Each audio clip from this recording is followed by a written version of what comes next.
cerita tentang penciptaan manusia. Jadi waktu itu kan ini juga metafor sih sebenarnya, bukan percakapan seperti percakapan manusia gitu, bukan, tapi metafor biar orang mudah memahami. Jadi ketika itu Tuhan bilang, ke malaikat dan jadi iblis, aku pengen nyiptain manusia gitu, kamu setuju enggak gitu. Mereka ini protes tuh, lah kan udah pernah ciptain dulu, itu malah merusak gitu, terjadi kekacauan di bumi. Nah,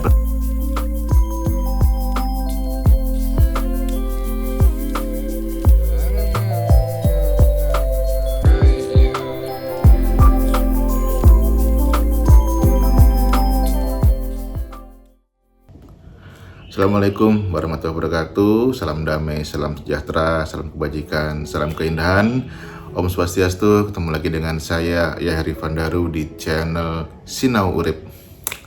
Ya, channel Sinau Urip, channel yang membahas tentang cerita-cerita hikmah kehidupan. Mungkin jadi suatu cerita yang mungkin bisa jadi dari diri saya atau teman-teman, yang bisa jadi mungkin menarik ya. Jadi ini sebagai satu wadah atau tempat untuk kita belajar bersama, mungkin bisa berdiskusi dari topik-topik apa yang nanti akan saya bahas di sini. Baik, ini juga disclaimer, jadi ini bukan satu media untuk pengajaran atau ajaran atau doktrin atau apapun. Jadi saya bukan siapa-siapa dan bukan apa-apa yang punya kompetensi untuk berbicara tentang ilmu, tapi ini hanya media untuk belajar bersama. Jadi kita masing-masing ya kadang-kadang pengen menanyakan sesuatu, tapi terganjal sesuatu yang lain yang mungkin itu membuat tidak bisa bertanya. Kita mungkin bisa bertanya di sini, siapapun boleh. Baik, untuk kali ini saya juga pengen melanjutkan topik sebelumnya, yaitu tentang self control, yang mana self sendiri ini adalah sebenarnya bukan self kesadaran seutuhnya, tapi self itu adalah ini ya, ego mungkin ya. Jadi saya sebut ego aja, ego atau nafsu yang ada di dalam jasad ini, yang terdiri dari 4 unsur. Nah, kurang lebih seperti itu. Nah, kali ini mungkin lebih menarik kita membahas 4 unsur ini, dan mungkin sejarah singkatnya. Dan ini juga masih tahap opini saya, belajar saya gitu. Jadi berusaha apa istilahnya tuh, ya mungkin orang sebut cocokologi, tapi ini sebenarnya lebih ke intuisi yang mungkin saya dapat ya, atau logika yang sederhana sebenarnya tentang bagaimana asal usulnya, seperti itu. Baik, lalu langsung kita mulai aja ya. Jadi 4 unsur kemarin itu ada api, air, udara, dan tanah. Jadi ini 4 unsur yang ada di dalam kehidupan, ada dalam diri jasad ini ataupun di luar, yang memang kehidupan itu sama pada dasarnya ya 4 unsur ini gitu. Maksudnya kehidupan secara materi ya, secara fisik ya, secara physically gitu. Itu adalah 4 materi fisika ya ini gitu. Jadi nah, lalu dari mana sih asal usulnya gitu. Nah, kita langsung menuju ke substansi yang lebih luas lagi. Jadi misalkan kita membayangkan kan ada apa namanya, segala sesuatu tuh berasal dari kekosongan, tapi isi itu kosong tapi isi. Jadi kekosongan absolut yang ada substansinya. Jadi isinya tuh substansi itu, yang mana substansi itu yang sering dinamain oleh manusia itu sebagai Tuhan gitu, atau ketuhanan ya. Kalau Tuhan tuh mungkin lebih satu, tapi kalau ketuhanan itu keseluruhan. Jadi substansi itu adalah satu kekosongan absolut yang sangat tidak bisa dideskripsikan gitu. Pada awalnya tuh semua berasal dari itu gitu. Jadi nah, kecerdasan ya, ini juga bisa dibilang dengan kecerdasan tak terbatas. Itu kecerdasan keseluruhan ketuhanan itu gitu, yang maha tak terbatas, yang maha cerdas itu pengen merasakan bagaimana menjadi materi. Nah, ini pengen ini kan sebenarnya kan juga satu sifat yang ada di manusia ya. Apakah ketuhanan itu pengen? Jadi sebenarnya bukan pengen, tapi lebih ke bagaimana cara ya ini agak sulit untuk dijelaskan, tapi intinya itu semua yang berasal itu intinya itu dari yaitu gitu, substansi itu gitu. Misalkan ini, oke, kita langsung aja ya, sulit menjelaskan sih. Oke, tidak ada apa-apa atau kosong atau substansi itu sendiri gitu. Tiba-tiba memanifestasi menjadi satu bentuk partikel terkecil mungkin yang saya nggak tahu ya, apakah Higgs boson itu sebagai partikel terkecil yang orang sebut dengan partikel ketuhanan, apakah itu ternyata masih bisa didalemin lagi dan lebih sulit lah. Nah, gampangannya gitulah, mulai dari Higgs boson gitu sebagai partikel yang saat ini itu ditemukan sebagai partikel paling halus, paling lembut gitu ya, itu lalu memanifestasi menjadi quark gitu, quark, anti quark, lalu foton. Nah, ketika menjadi foton inilah itu yang orang sering identifikasi itu sebagai malaikat gitu. Foton itu adalah cahaya. Jadi cahaya itu intinya cahaya lah, bukan cahaya. Kalau yang kita lihat itu kan gelombangnya, itu intinya cahaya itu foton, dan itu kan satu arah gitu. Jadi sifatnya itu menerangi ya. Cahaya itu sifatnya kan menerangi ya. Memberi apa? Terang, pengetahuan itu kan kalau nggak diterangi itu kita nggak tahu apa-apa. Jadi karena terang kita jadi tahu, jadi paham. Sesimpel itulah. Jadi malaikat ini kan sebagai entitas yang memang memberi pengetahuan, sebenarnya kayak Jibril lah katakanlah. Itu kalau Jibril itu kan memberi pengetahuan tentang segala hal. Nah, itu makanya menjadi foton ini setelah manifestasi yang setelah ketuhanan itu menjadi foton itu. Nah, lalu foton ini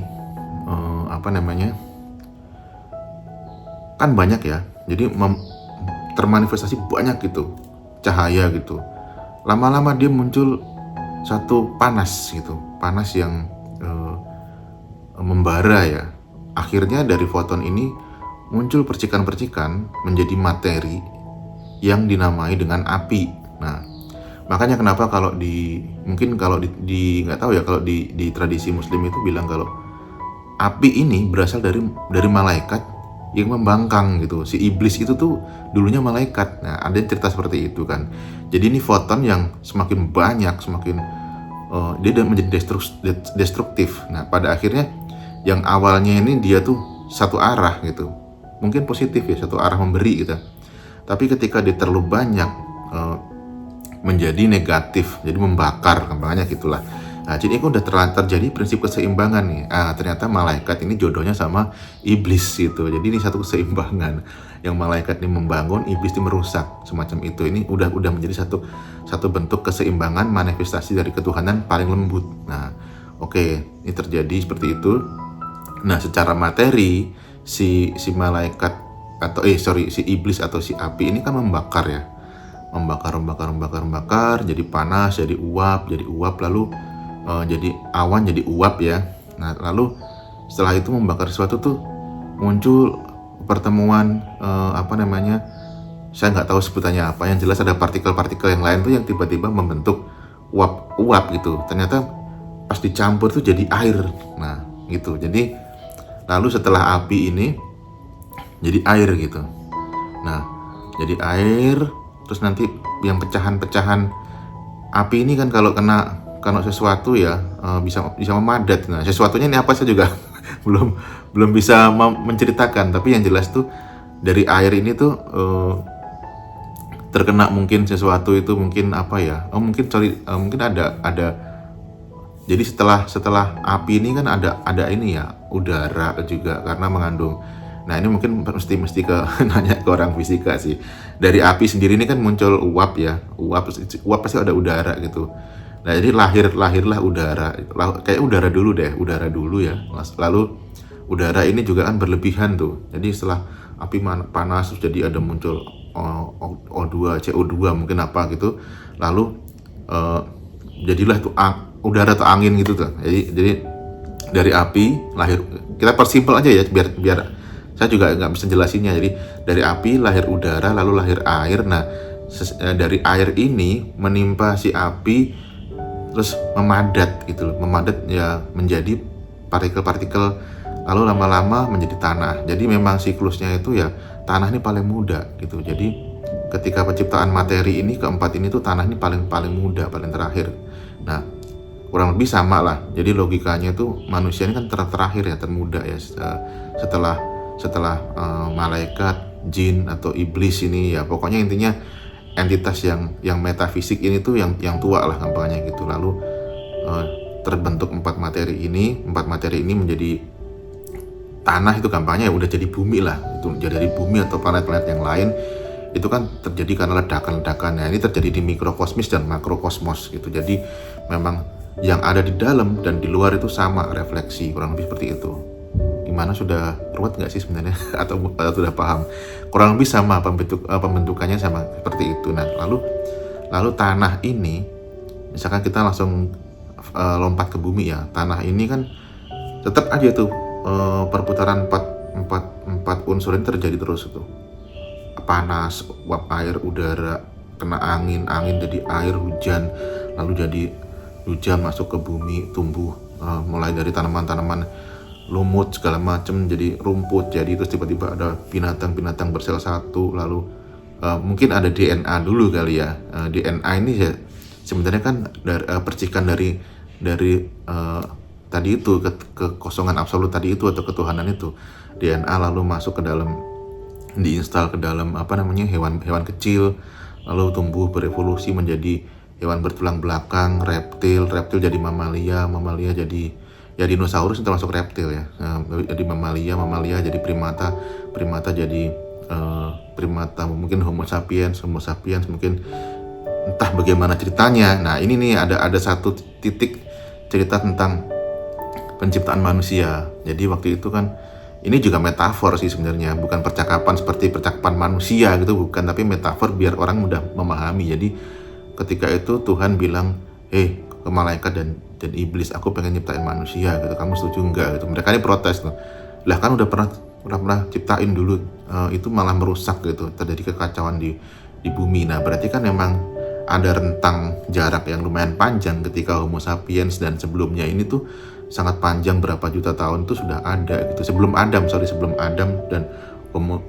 dan manusia purba ini ada rentang yang panjang, yang mana ini asumsi saya aja sih, bisa jadi itu mungkin ini ya Banul Jan yang disebutkan itu yang berbuat kerusakan gitu. Karena kalau misalkan kita lihat gitu, sebelum peradaban manusia modern atau Adam ini, itu kan sudah ada misalkan nih kayak penemuan di situs Gunung Padang, di Raja Domas, itu kan sangat kuno tapi udah paham tentang ketuhanan gitu, tentang substansi ketuhanan, karena mereka sudah paham spiritualitas lah gampangannya seperti itu. Nah, ini kan udah berapa puluh ribu tahun sebelum itu gitu. Jadi memang ini juga karena sumbernya belum jelas, tapi ini hanya asumsi aja gitu.